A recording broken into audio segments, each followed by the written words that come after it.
Hello and hi good morning to all. બધા મજામાં હશો મિત્રો? લાસ્ટ વિડીયો લેક્ચરની અંદર આપણે સંયોજિત વિધેય અને વ્યસ્ત સંપન્ન વિધેય એટલે કે પ્રતિ વિધેય આધારિત ઉદાહરણો બધા 28 સુધીના કમ્પ્લીટ કર્યા હતા.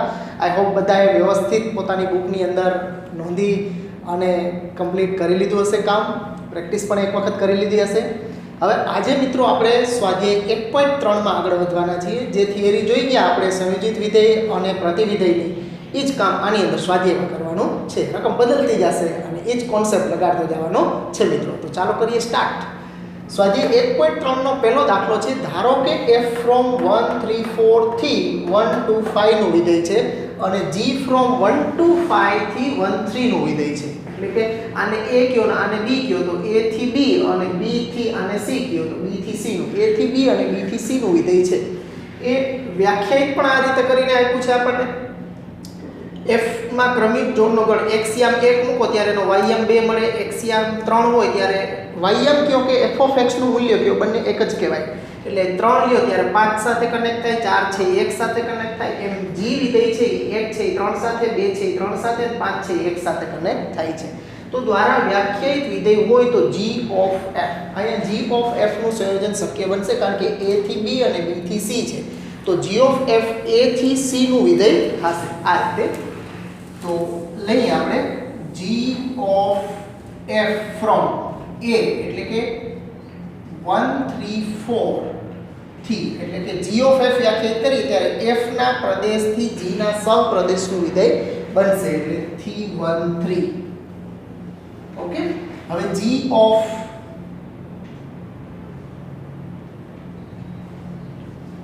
f ઓફ એમાંથી એક લેશું ઘટક તો x સામે g ઓફ f ઓફ 1 બરાબર f ઓફ 1 ની વેલ્યુ આપણી સામે અહીંયા આપ્યું છે 1 હોય ત્યારે કેટલા મળે છે તો કે 2. એટલે g ઓફ આ f ઓફ 1 નું મૂલ્ય 2 થશે. હવે g ઓફ 2 છે તો g ઓફ 2, તો g માં આખા વિધેય જોવાનું કે એક્સિયમ 2 ક્યાં છે તો કે અહીંયા, એને અનુરૂપ g ની કિંમત શું મળશે તો કે 3. એટલે g ઓફ 2 ની કિંમત 3 એટલે બરાબર 3. પછી એ જ રીતે g ઓફ f ઓફ બીજો ઘટક છે 3, તો આના ઉપર આપણે g ઓફ f ઓફ 3 બરાબર f ઓફ 3 ની વેલ્યુ તો 3 ને સંગત 5 છે એટલે g ઓફ 5 થશે. હવે g ઓફ 5 5 ને સંગત 1 છે એટલે સામે 1 મળશે. ઓકે, પછી એ જ રીતે g ઓફ f ઓફ એનો ત્રીજો ઘટક છે 4, તો g ઓફ f ઓફ 4 બરાબર g ઓફ f ઓફ 4 એટલે કે f માં 4 મૂકીએ ત્યારે કેટલા 1 મળે છે એટલે g ઓફ 1 અને g નું 1 આગળ મૂલ્ય કેટલું છે તો કે 3 છે. તો g ઓફ 1 બરાબર 3. તો આ રીતે આપણને g ઓફ f મળી ગયું છે. તેથી g ઓફ f ને ક્રમયુક્ત જોડના ગણ તરીકે મારે લખવું હોય તો આ રીતે લખી શકું. 1 ત્યારે 3 મળે છે એટલે 1 3, પછી 3 ત્યારે 1 મળે છે એટલે 3 1 અને 4 ત્યારે 3 મળે છે એટલે 4 3. આ મને g ઓફ f મળ્યું કહેવાય મિત્રો. તો એકદમ સહેલો દાખલો છે, નોંધી લો, પછીના દાખલા કરી આના પછી.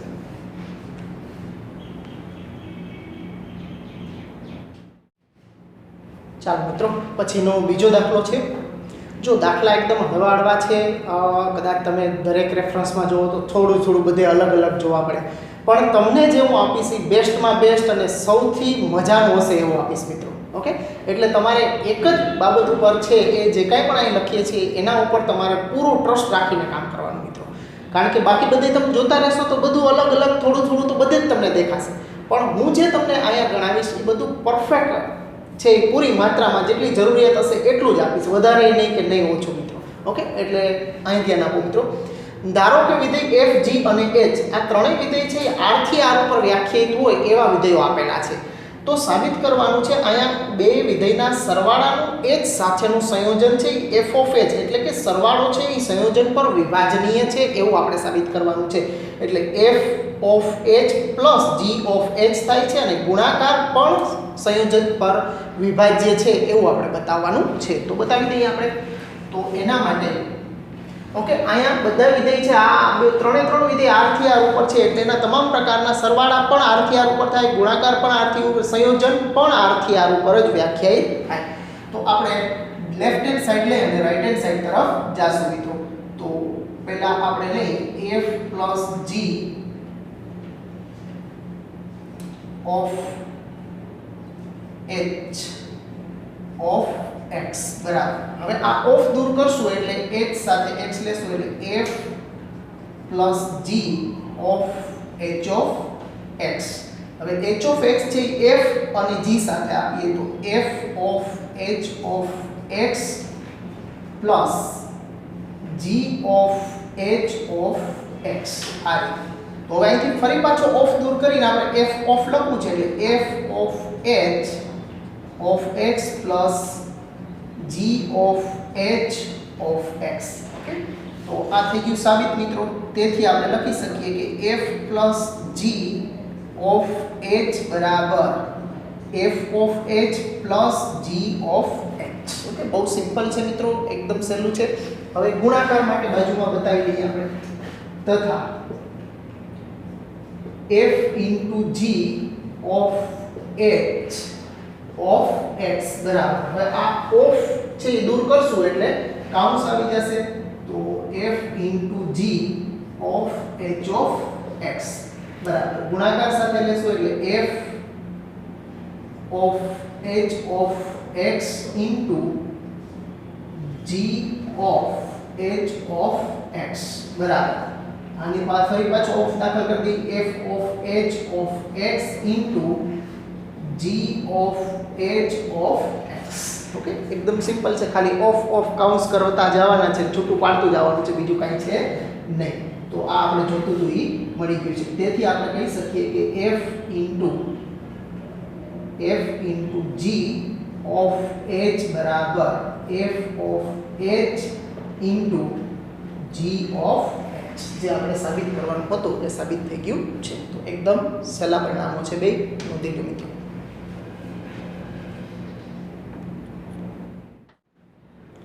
ચાલો વિદ્યાર્થી મિત્રો, બે દાખલા પૂરા કર્યા. હવે એના પછીનો ત્રીજો દાખલો છે જેમાં પણ આપણે સંયોજનની જ વાત કરવાની છે મિત્રો.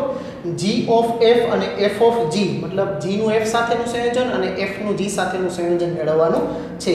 એમાં બે દાખલાઓ આપ્યા છે. એમાંનો પહેલો છે, એમાં વિધેય f અને g પહેલા દાખલામાં આપ્યા છે આ પ્રમાણે f of x બરાબર mod x અને g of x બરાબર mod 5x - 2 આપ્યા છે. બેની અંદર માનાંક આપ્યા છે.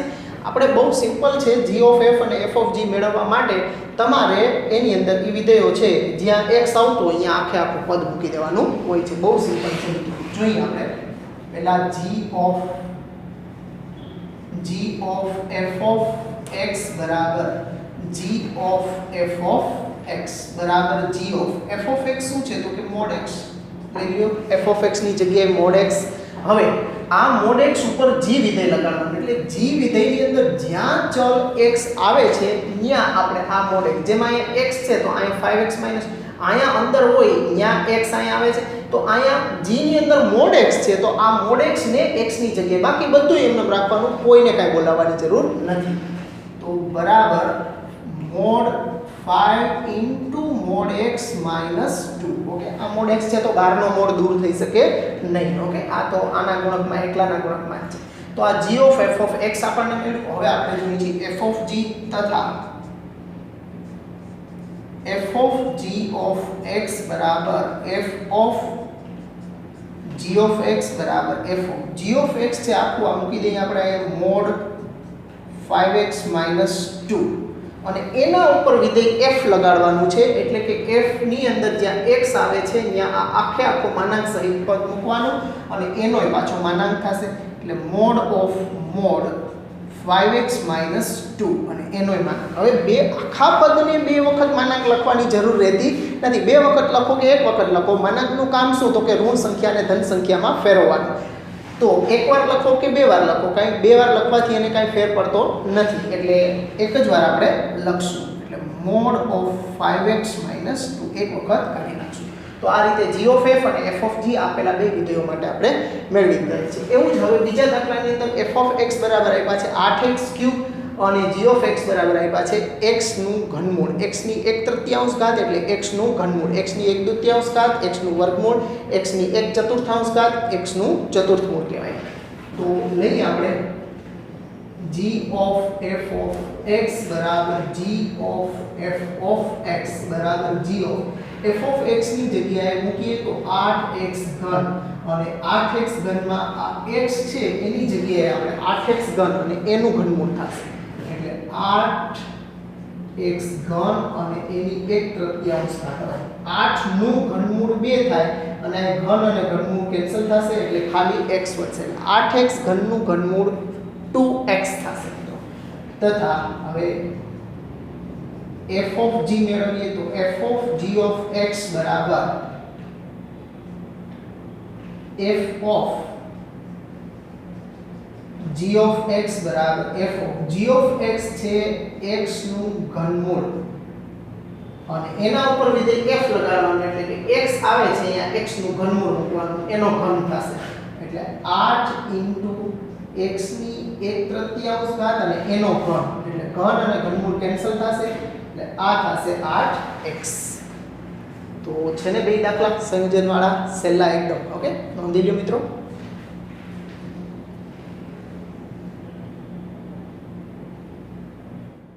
ચાલો મિત્રો ચોથા દાખલા ઉપર આવો જો f of x બરાબર 4x + 3/6x - 4 એટલે કે સમય વિધેય પૂછે f of x આપણને જ્યાં x is not equal to 2/3 એટલે કે એનો પ્રદેશ આપ્યો છે 2/3 સિવાયની સંખ્યાઓ એટલે r - 2/3 એનો પ્રદેશ થયો કહેવાય હોય તો બધા જ x not equal to 2/3 માટે સાબિત કરો કે f નું f સાથેનું સંયોજન એની સાથેનું સંયોજન તદેવ વિધેય થાય છે તો f નું પ્રતિવિધેય શું થશે ઓકે મિત્રો જો હવે અહીંયા આપણે આ જે f of x આપ્યું છે ને લઈ આપણે f of x બરાબર 4x + 3 ના છેદમાં 6x - 4 ઓકે જ્યાં x is not equal to 2/3 કીધું છે તો હવે આમાં આપણે જો y ને કરતા લઈને બનાવીએ તો f નું એની સાથેનું સંયોજન x તો જ થાય કે તમે જ્યારે એનું પ્રતિવિધેય મેળવો તો એ પ્રતિવિધેય પણ આવું જ સૂત્ર આપશે તમને same to same okay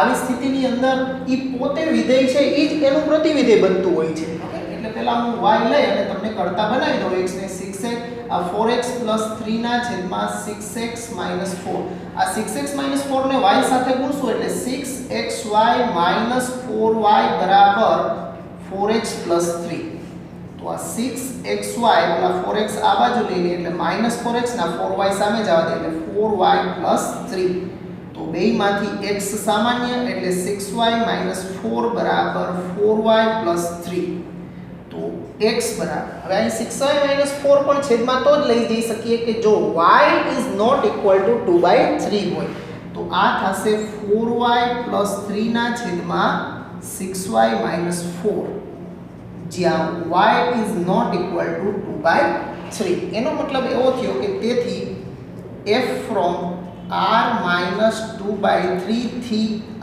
-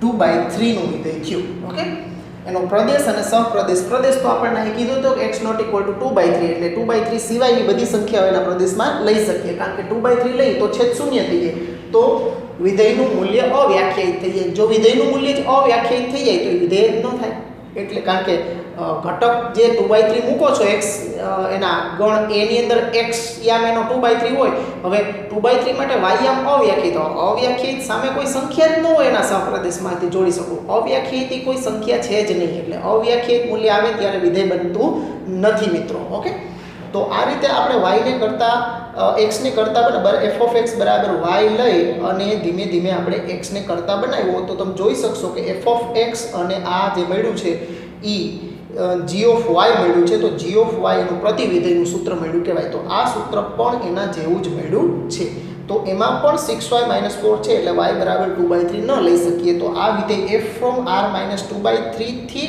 r - 2/3 નું થયું કહેવાય તો આવી સ્થિતિની અંદર જો કોઈ વિધેયનો પ્રદેશ અને એનો વિસ્તાર આ બંને જો સરખા થતા હોય તો તમે એનું સંયોજન એની સાથે લ્યો અને જો એ તદેવ વિધેય મળી જાય તો સમજવાનું મિત્રો કે એ વિધેય પોતે જ એ વિધેયનું પ્રતિવિધેય છે ઓકે તો હવે આપણે બતાવી દઈએ f નું f સાથેનું સંયોજન તેથી f of x બરાબર f of x બરાબર f of x છે 4x + 3 6y - 6x - 4 ફરી પાછું એના ઉપર f વિધેય લગાડવાનું એટલે કે આમાં જ્યાં બે જગ્યાએ x આવે છે અહીંયા આ આખું પદ ત્યાં બે x ની જગ્યાએ મૂકવાનું છે તો આ થશે 4 into 4x + 3 ના છેદમાં 6x - 4 + 3 અને એના છેદમાં એ જ રીતે 6 into 4x + 3 ના છેદમાં 6x - 4 - 4.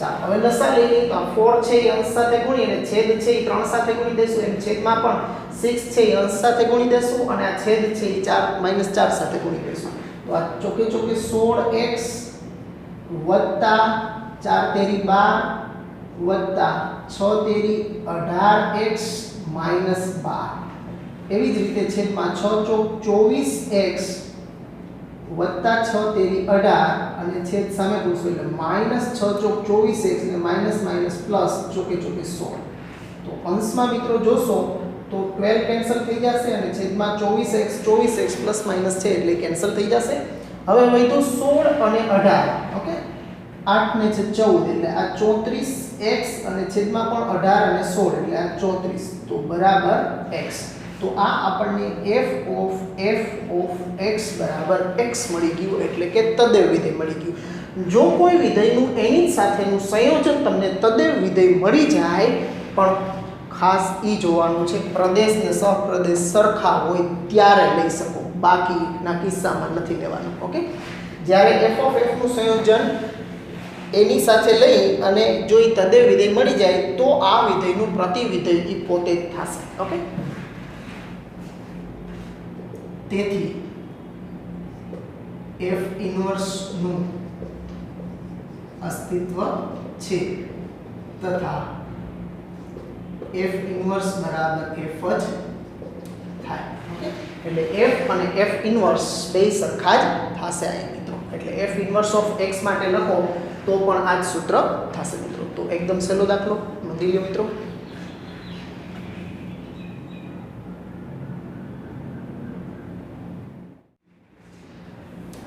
ચાલો મિત્રો પછીનો પાંચમો દાખલો છે નીચે આપેલા વિધેયોના પ્રતિવિધેય મળી શકે કારણ સહિત નિર્ણય કરો મતલબ હવે અત્યાર સુધી આપણે દાખલાઓમાં ઉદાહરણ જે ગણ્યા હતા એની અંદર આપણે કોઈપણ વિધેયના પ્રતિવિધેયના અસ્તિત્વ માટે f અને g બે વિધેયો હોય અથવા તો એક જ વિધેય હોય તો એના ઉપરથી આપણે એનું g વિધેય છે x ને કરતા બનાવી અને મેળવી લેતા હતા પછી એનું f અને g નું આપણે સંયોજન લેતા હતા g of f છે ઈ તદેવ વિધેય અને f of g છે એ તદેવ વિધેય થઈ જાય તો આપણે કહેતા હતા કે f નું પ્રતિવિધેય g છે એવું કહેતા હતા હવે અહીંયા આપણને નિશ્ચિત ઘટકો જ આપ્યા છે હવે આપણે એક એક અને વ્યાપ્તાના આધારે દાખલાઓ ગણશું એટલે બે કોન્સેપ્ટનો તમને વ્યવસ્થિત ખ્યાલ આવે અહીંયા આપણે બહુ આ રીતે જ ઘટકો આપ્યા છે તો એક એક અને વ્યાપ્તા ઉપરથી આના સંયોજન આનું પ્રતિવિધેય કરી પછી એની સાથે એનું સંયોજન લેવા જાય તો એમાં આપણને આ સરળતા પડે નહીં કારણ કે એક એક અને વ્યાપ્તા આની બહુ ઝડપથી તમને ખ્યાલ આવી જાય એવી છે ઓકે આકૃતિથી દોરશો તો પણ ખ્યાલ આવી જશે કારણ કે ગણ a અને b ની અંદર તમે જોશો તો અહીંયા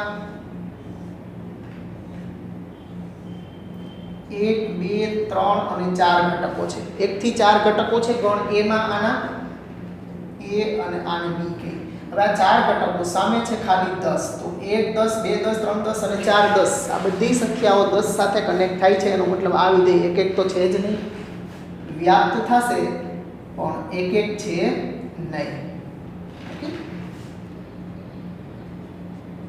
અહીં f એક એક વિધેય નથી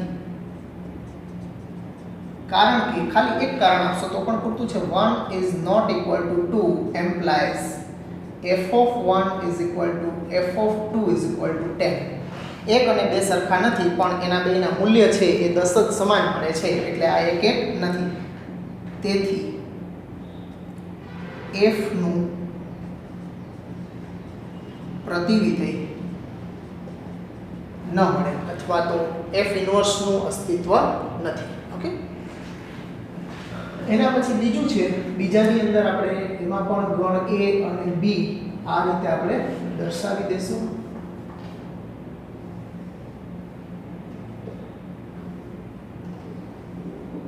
ગણ a માં 5 6 7 8 ઘટક છે અહીંયા 1 2 3 અને 4 છે તો સામે જે પ્રમાણે અહીંયા g માં કનેક્ટ કરીને આપ્યા છે એ પ્રમાણે આપણે જોડી દઈએ. તો 5 છે એ 4 સાથે કનેક્ટ કરવાના છે, પછી 6 3 સાથે, પછી 7 પાછા 4 સાથે, 7 ને પણ 4 સાથે અને 8 ને 2 સાથે. તો તમે જોઈ શકો છો કે આની અંદર કયા બે ઘટકો, તો કે 5 અને 7 છે એ 4 સાથે જ કનેક્ટ થાય છે. બે ઘટકો એક જ ઘટક સાથે કનેક્ટ થાય, મતલબ એક નથી. અને આમ જોવા જાવ તો અહીં ઘટક એક છે એ તીર મેળવા વગરનો પણ રહી જાય છે, એનો મતલબ વ્યાપ્ત પણ નથી. એટલે આપણે કહેશું પણ બે કારણ આપવાની જરૂર નથી, ખાલી એક કારણ બે નો થતું હોય પણ એમાંથી એક કારણ આપી દેશો તો પણ પૂરતું છે મિત્રો. અહીં f એક વિધેય નથી, કારણ કે 5 અને 7, 5 is not equal to 7. 5 અને 7 ભિન્ન છે પણ બેના મૂલ્ય સમાન છે. f of 5 અને f of 7 is equal to 4. તેથી એક વિધેય નથી. અને જો એક ન હોય, વ્યાપ્ત પણ નથી, પણ એક નથી, એનો મતલબ કે એના પ્રતિવિધેયનું અસ્તિત્વ નથી. તેથી f નું પ્રતિવિધેય અસ્તિત્વ ધરાવતું નથી, અથવા તો પ્રતિવિધેય ન મળે, અથવા તો ન મળી શકે, જે લખો તે. ઓકે, એટલે બે દાખલા થયા. હજી એક દાખલો છે, આ બે નોંધી લ્યો, પછી ત્રીજો કરીએ આપણે.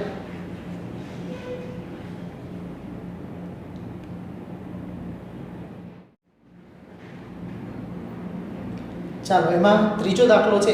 h વિધેય આપ્યું છે. h ફ્રોમ 2 3 4 5 થી 7 9 11 13 અને h છે ક્રમિક જોડના ગણ તરીકે 2 7 3 9 4 11 અને 5 13 આપ્યા છે. તો એને પણ આગળ કહ્યું કે એ જ પ્રમાણે બે ગણ a અને b ના આ રીતે જોડકા સ્વરૂપે આપણે બતાવી દઈએ ગણ આકૃતિમાં. 2 3 4 5 અને 7 9 11 અને 13. હવે કનેક્ટ કરીએ તો 2 છે એ 7 સાથે કનેક્ટ થાય છે, પછી 3 9 સાથે કનેક્ટ થાય છે, 4 11 સાથે કનેક્ટ થાય છે અને 5 છે એ 13 સાથે કનેક્ટ થાય છે. એનો મતલબ જોઈ શકાય છે આની અંદર મિત્રો કે ગણ a નો દરેક ઘટક છે એ ભિન્ન પ્રતિબિંબ આપે છે અને ગણ b નો દરેક ઘટક તીર મેળવી રહ્યો છે. એનો મતલબ કે એનો વિસ્તાર અને સહપ્રદેશ સમાન છે અહીંયા. તો આવું વિધેય છે એ જોતા જ ખ્યાલ આવે છે કે એક અને વ્યાપ્ત છે મિત્રો. તો આ વિધેય માટે એનું પ્રતિવિધેય અસ્તિત્વ ધરાવશે. તો h ઇન્વર્સ એના માટે લખવાનો છે. તો h ઇન્વર્સ લખીએ ત્યારે જો h ઇન્વર્સનું અસ્તિત્વ હોય તો આ ખાલી ક્રમયુક્ત જોડ છે એને x ને y આમ બદલી નાખવાના છે, બીજું કાંઈ કરવાનું નથી મિત્રો. ઓકે, તો લખીએ અહીંયા કે આકૃતિ પરથી સ્પષ્ટ છે કે f એક અને વ્યાપ્ત વિધેય છે, કારણ કે f ના પ્રદેશના દરેક ઘટકને ભિન્ન પ્રતિબિંબ મળે છે અને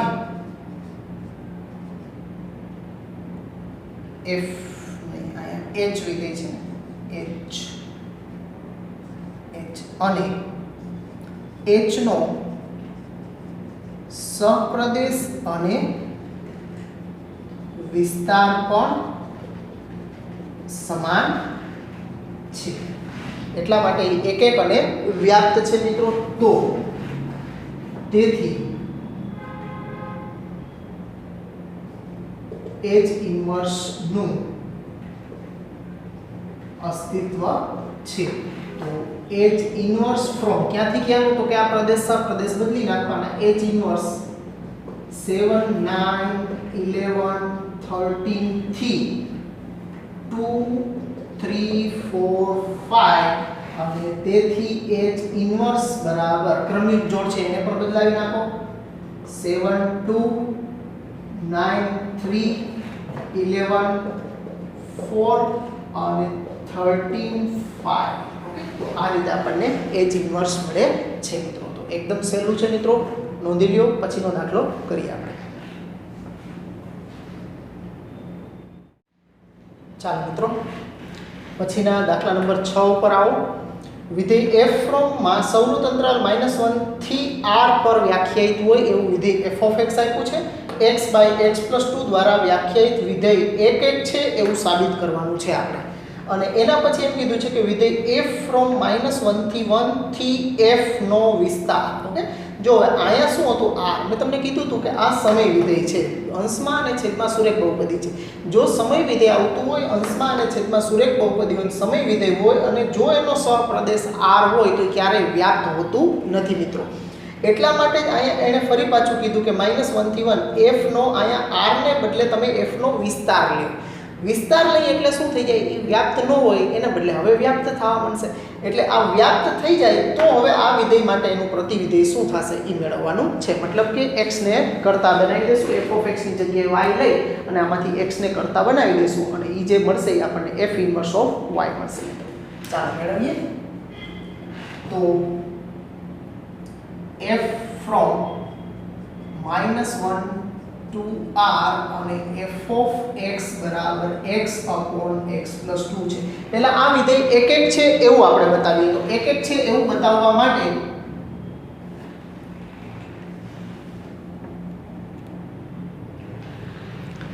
ચાલો તો આ વિધેય 1 છે એવું બતાવવા માટે આપણે લેશું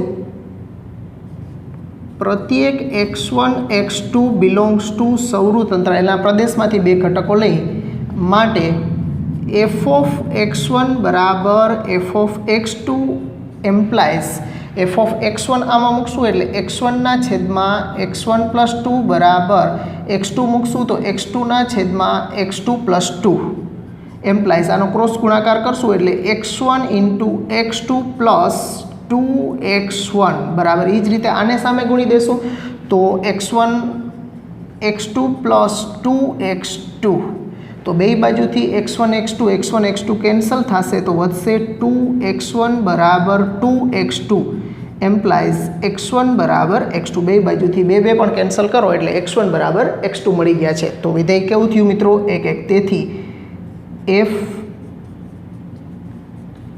1 વિધેય છે. તો વિધેય f છે એ 1 છે એવું સાબિત થઈ ગયું છે. હવે આપણે એના પછીનો જે પ્રશ્ન એની અંદર કીધો છે આપણને એના ઉપર જઈએ તો f ફ્રોમ -1 થી 1 થી f નો વિસ્તાર કીધો છે. તો f નો વિસ્તાર છે એ રેન્જ ઓફ f આપણે એને કહી દઈશું. તો f ફ્રોમ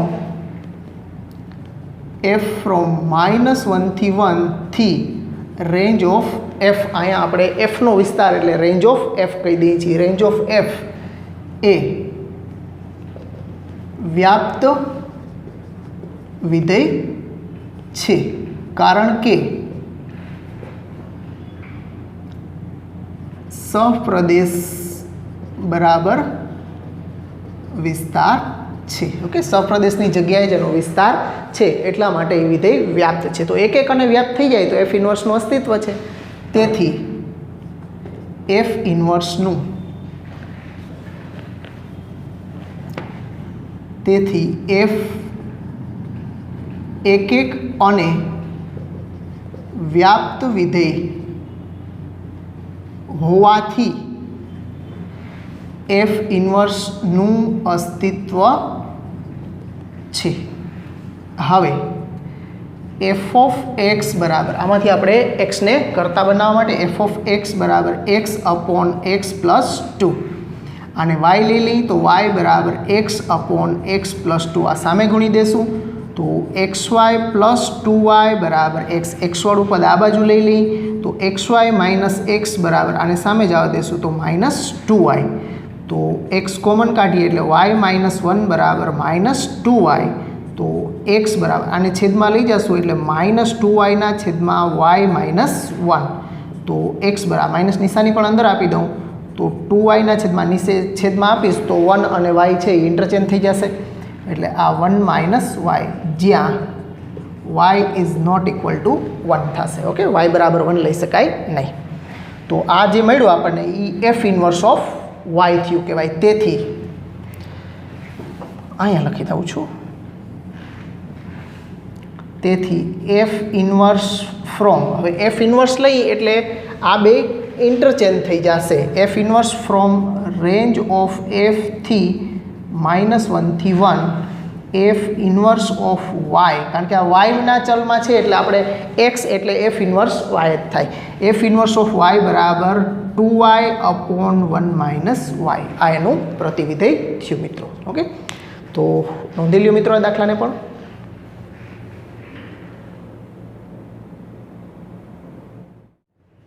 ચાલો મિત્રો, પછીનો 7મો દાખલો છે સ્વાધ્યાય 1.3 નો 7મો દાખલો. ધારો કે વિધેય f ફ્રોમ r થી r f of x બરાબર 4x + 3. જો તમને કદાચ યાદ હોય તો આવી જ રકમ આપણે ઉદાહરણ નંબર 23માં જોઈ ગયા હતા. વિધેયનું સૂત્ર સરખું જ હતું, 4x + 3. ફેર અહીંયા આટલો જ હતો, r થી r ને બદલે n થી y, જે y છે એનો વિસ્તાર આપી દીધો હતો આપણને. ઓકે, તો n થી y ને બદલાય r થી r ઉપર 4x + 3. તો મેં તમને વિદ્યાર્થી મિત્રો અગાઉ પણ કીધું છે કે r થી r ઉપર આ વિધેય કેવું છે? સુરેખ વિધેય છે. જો કોઈ પણ r થી r ઉપર સુરેખ બહુપદી આપેલી હોય વિધેય તરીકે, તો સમજવાનું કે એ હંમેશા એક અને વ્યાપ્ત હોય જ, અને એનું પ્રતિવિધેય અસ્તિત્વ ધરાવે જ. કોઈ પણ એમાં શકની ગુંજાઈશ રાખવાની જ નથી મિત્રો. તો ચાલો પહેલાં આને આપણે એક અને વ્યાપ્ત સાબિત કરશું. ત્યાં આપણે જે ઉદાહરણ 23માં કર્યું છે ત્યાં આપણે આનું પહેલાં એફ ઇન્વર્સ કરી અને વાયને કરતાં બનાવી અને જી ઓફ એક્સ છે એ જી ઓફ વાય એના પ્રતિવિધેય તરીકે આપણે મેળવી લીધો એક્સને કરતાં બનાવીને. પછી જી ઓફ એફ અને એફ ઓફ જીનું સંયોજન તદેવ વિધેય થાય છે સંયોજનની મદદથી. મતલબ કે પ્રતિવિધેયની અથવા તો વ્યસ્ત સંપન્ન વિધેયની વ્યાખ્યા જે આપણને કહે છે એના આધારે ત્યાં ઉદાહરણ 23માં કર્યું હતું. અહીંયા આપણે એક અને વ્યાપ્તતાના આધારે આ જ વસ્તુ કરવાના છીએ. તો પહેલાં એક અને વ્યાપ્ત બતાવી દઈએ આપણે.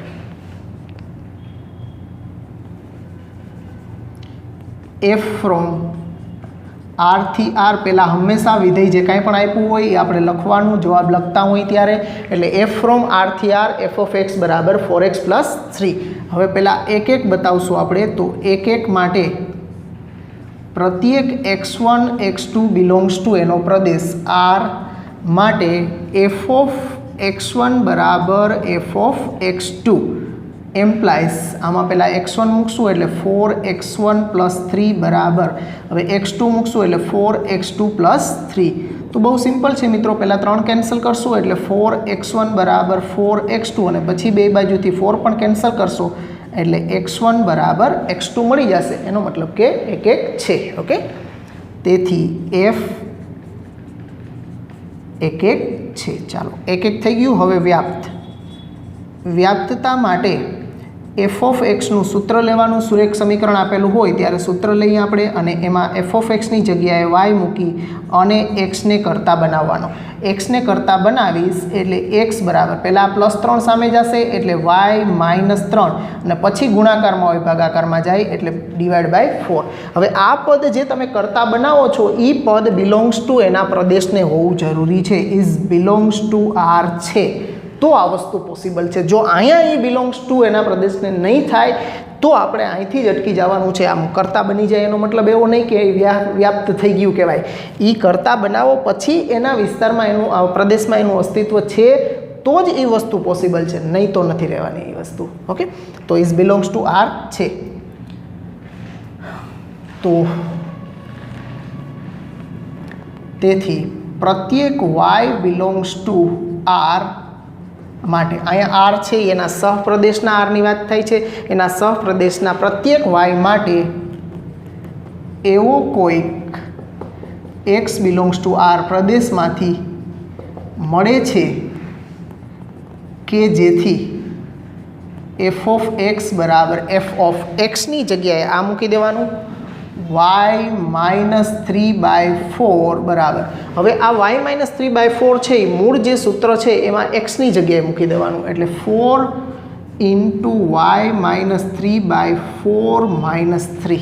ઓકે, +3. તો આ 4 કેન્સલ થઈ જશે, y -3 + 3 એટલે 3 કેન્સલ થઈ જશે બરાબર y આપણને મળી ગયા છે. એનો મતલબ કે f વ્યાપ્ત છે. તેથી f વ્યાપ્ત છે. તેથી એફ ઇન્વર્સનું અસ્તિત્વ છે, કારણ કે એક અને વ્યાપ્ત થયું એટલે એફ ઇન્વર્સનું અસ્તિત્વ છે. તેથી એફ ઇન્વર્સ ફ્રોમ આર થી આર અને એફ ઇન્વર્સ ઓફ વાય બરાબર અહીં કરતાં બનાવ્યું છે એ પદ જ y -3/4. આ એનું પ્રતિવિધેય થયું. નોંધી લ્યો મિત્રો.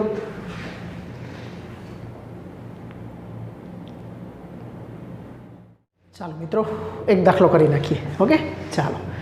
આઠમો દાખલો છે. વિધેય એફ ફ્રોમ આર પોઝિટિવથી 4 ટુ ઇન્ફાઇનાઇટ સૌરુત વિવૃત અંતરાલ આપ્યો છે અને એફ ઓફ એક્સ બરાબર દ્વિઘાત બહુપદી આપી છે. x² + 4 દ્વારા વ્યાખ્યાયિત છે. જો આ આરથી આર ઉપર નથી, આરથી આર ઉપર કોઈ પણ દ્વિઘાત બહુપદી આવે તો એ એક અને વ્યાપ્ત થાય જ નહીં.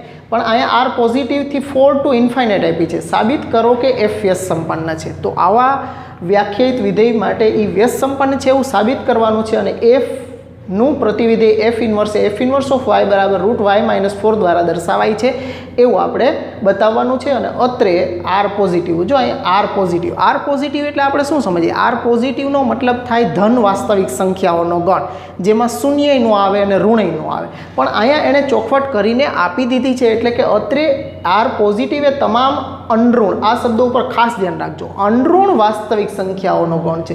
એટલે ઋણ નથી, શૂન્ય અને ધન. અહીંયા આર પોઝિટિવને શૂન્ય અને ધન વાસ્તવિક સંખ્યાઓથી બતાવ્યો છે મિત્રો, ખાસ ધ્યાન રાખજો. જો શૂન્ય ન હોય તો પછી અહીંયા છે એ 4 પણ ન મળી શકે. એટલે 4 સાથે જો આની અંદર શૂન્ય ન હોય, કારણ કે અહીંયા 0 મૂકો તો એને સંગત મૂલ્ય 4 મળે ને, તો આમાં 4નું અસ્તિત્વ છે, સૌરુત અંતરાલ છે. જો 4નું અસ્તિત્વ એમાં જોઈતું હોય આપણે તો આની અંદર 0 પણ હોવા જોઈએ. એટલે જ અહીં ચોખવટ કરી દીધી છે કે અનઋણ વાસ્તવિક સંખ્યાઓ છે, એટલે આની અંદર 0 આવી ગયા છે. એટલે આપણે લખી દઈએ પહેલાં અહીં આર પોઝિટિવ બરાબર 0 થી ઇન્ફાઇનાઇટ કીધું છે. તેથી f from R positive to 4 to infinite અને એફ ઓફ એક્સ બરાબર x² + 4 છે. હવે પહેલાં એક અને વ્યાપ્ત બતાવીએ, વ્યસ્ત સંપન્ન છે એવું બતાવવા માટે. એક પ્રત્યેક x1 x2 belongs to R positive માટે એફ ઓફ x1 બરાબર એફ ઓફ x2 એમ્પ્લાઇઝ x1² + 4 બરાબર x2² + 4. હવે બે બાજુથી 4 કેન્સલ થઈ જશે. હવે x1² અને x2² બરાબર x2². કોઈ પણ બે બાજુ વર્ગ તમે દૂર વર્ગમૂળ કાઢો ત્યારે પ્લસ ઓર માઇનસ આવે, પણ આરમાં હોય તો આવે મિત્રો, અથવા તો ઝેડમાં હોય તો આવે. પણ અહીંયા તો આપણે આર પોઝિટિવમાં એટલે 0 થી ઇન્ફાઇનાઇટ માત્ર ધન વાસ્તવિક સંખ્યાઓ છે, તો ધન વાસ્તવિક સંખ્યાના વર્ગમૂળ પણ ધન વાસ્તવિક સંખ્યાઓ જ થાય. એટલે અહીંયા x1 બરાબર x2 આપણે લખી શકીએ. તેથી એફ 1 છે. હવે એફ 1 થયું, હવે એફ વ્યાપ્ત થઈ જાય એટલે આપણું કામ પૂરું થશે મિત્રો. તો અહીંયા તો આપણને 4 ટુ ઇન્ફાઇનાઇટ આપ્યા જ છે. તો વ્યાપ્તતા એફ ઓફ એક્સ બરાબર x² + 4. તો આપણે જાણીએ છીએ કે પ્રત્યેક x બિલોંગ્સ ટુ આર માટે x વર્ગનું મૂલ્ય હંમેશા કેવું હોય? Greater than or equal to 0. અને એમાં 4 ઉમેરીએ એટલે greater than or equal to 4 થાય. ઓકે, તો પ્રત્યેક x બિલોંગ્સ ટુ આર માટે x² greater than or equal to 0, તો x² + 4 is greater than or equal to 4. બે બાજુ 4 ઉમેરી દીધા તો x² + 4 છે એ 4 અથવા 4થી મોટા થાય.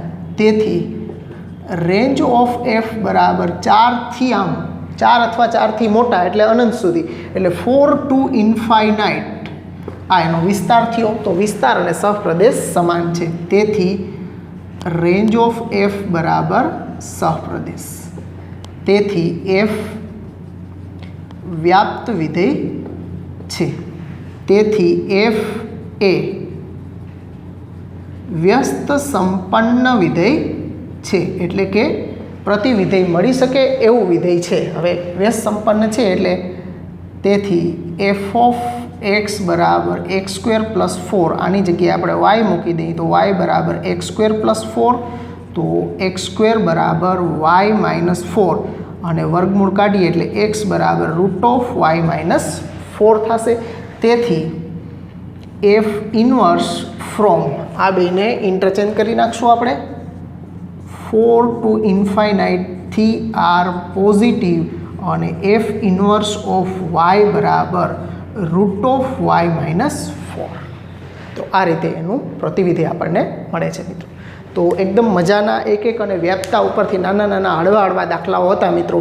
આ તમને આવડી જશે. પછી થોડીક અઘરી રકમો આવે તો પણ વાંધો આવશે નહીં મિત્રો. ઓકે, તો વ્યવસ્થિત પ્રેક્ટિસ કરજો 8 દાખલાની, તમારા હાથથી ગણાવવા જરૂરી છે મિત્રો, આ ભૂલાય નહીં ક્યારેય. દરેક પીરિયડમાં હું તમને યાદ કરાવતો રહીશ કે તમારાથી પ્રેક્ટિસ થવી ખૂબ જ જરૂરી છે મિત્રો. આની અંદર પ્રેક્ટિસ જેટલી ચાલુ રાખશો, કેમ લખવાનું એ તમારા મગજમાં એક વખત ફિટ થઈ જશે, પછી તમને કોઈ પણ દાખલો હેરાન કરી શકશે નહીં મિત્રો. તો રાખીએ મિત્રો અહીં સુધી, ફરી પાછા આવતા પીરિયડમાં મળશું. ગુડ બાય, આવજો.